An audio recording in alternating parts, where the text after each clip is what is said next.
The shocking truth behind the Brock Nelson re-signing revealed as the Avalanche officially ink in Brock Nelson for 3 more years wearing the burgundy and blue in Colorado.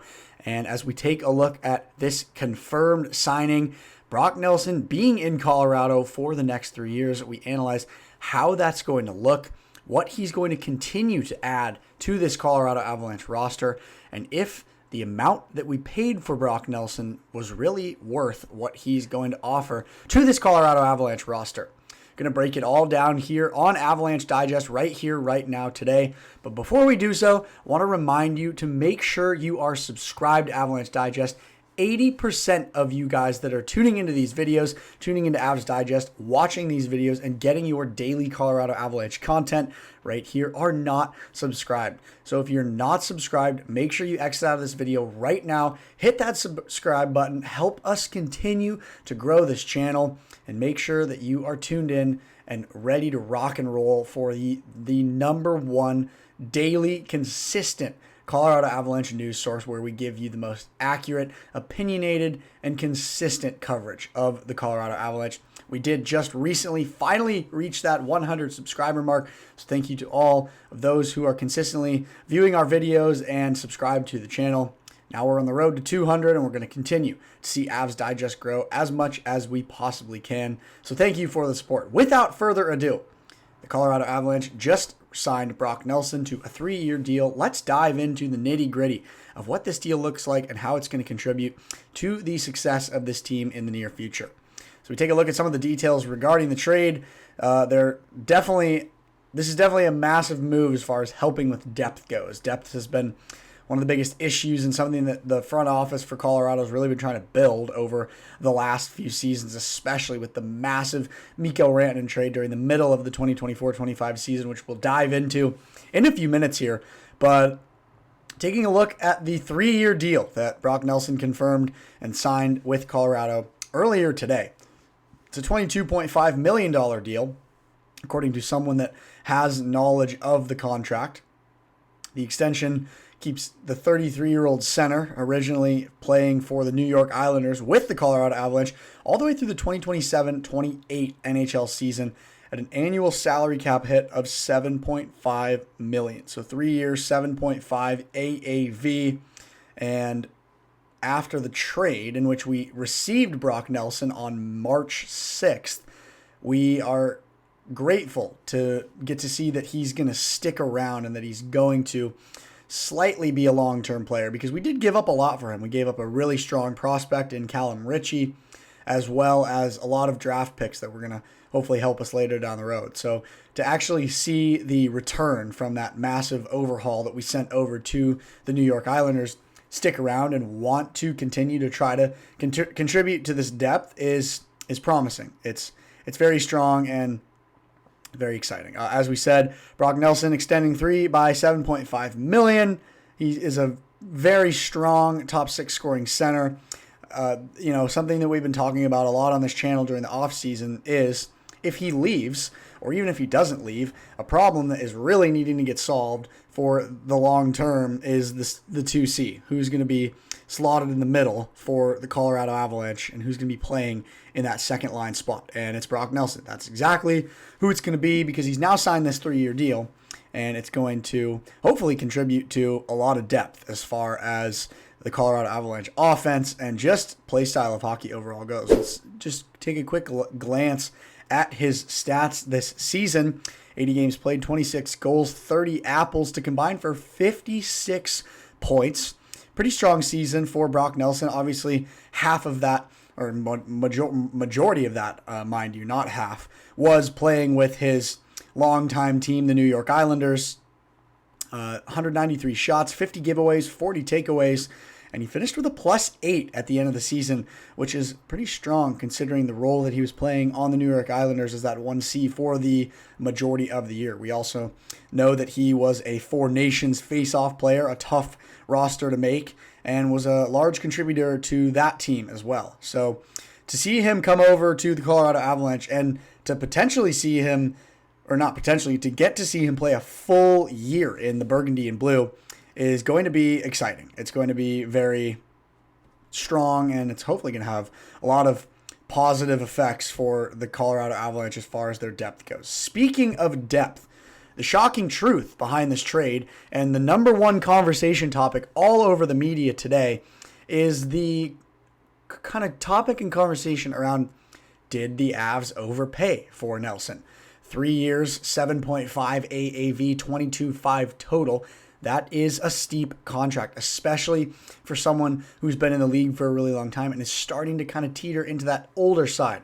Was Brock Nelson worth that much money? That's the burning question.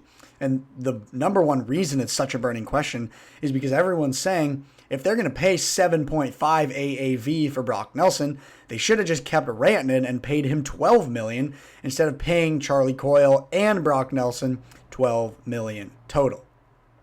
Now, there's been a lot of conversation around Mikko Rantanen having stayed and how this would have been the better scenario, and that having Rantanen was the best possible option for Colorado, and that all these trades and all these contracts and doing what the front office has been doing is proving unsuccessful.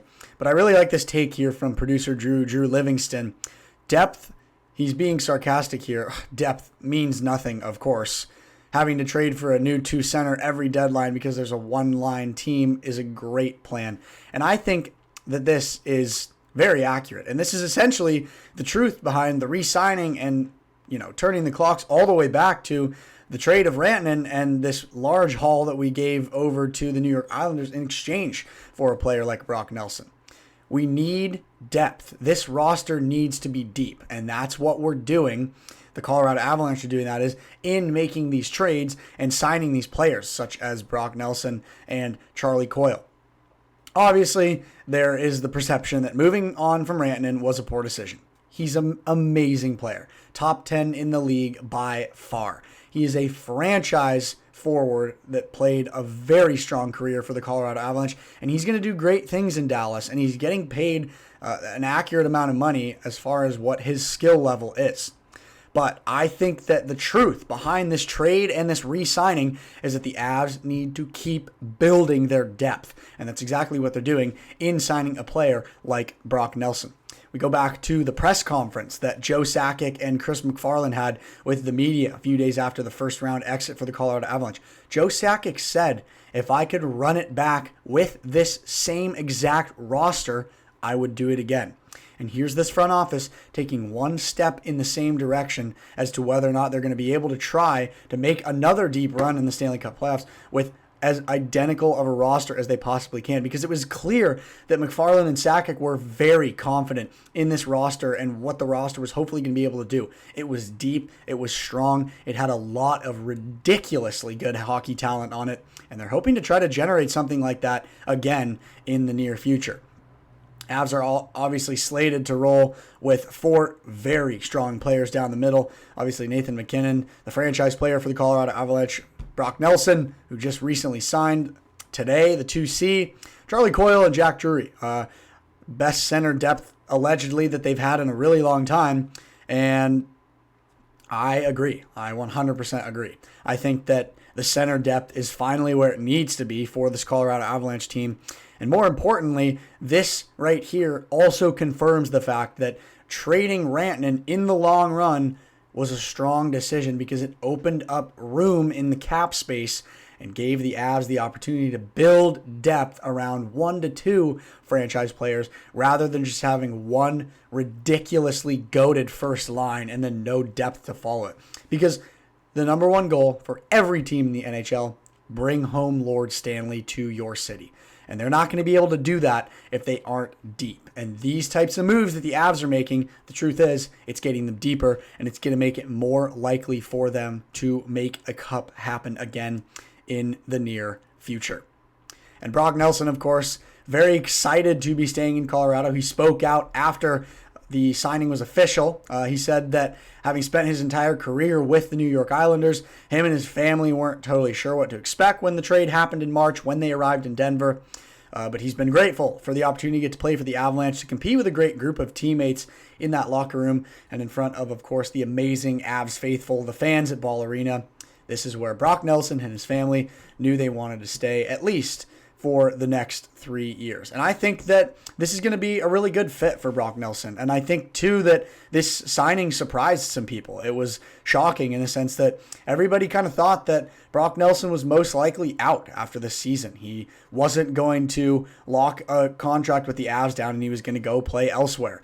But he ended up making that decision to stay and help contribute to the depth. And, to be honest, I don't blame him. I know that the playoff run that we had was rough this season, going to Game 7 against Dallas and not being able to make it happen. But since that March 6th trade, when he played the last, month with the Avs and then played in that first round of the playoffs, you can't help but think that he has to be fired up and excited about playing with players like Cale Makar, Nathan MacKinnon, and even Marty Necas, who came from Carolina in the deal which initially sent Rantanen to the Hurricanes before he ended up in Dallas. So massive signing for the Colorado Avalanche. Hopefully going to continue to give them the depth that they need. And looking ahead to next season, their roster is starting to become more and more solidified, and the quest for Stanley Cup number 4 in the Mile High City continues for the Colorado Avalanche.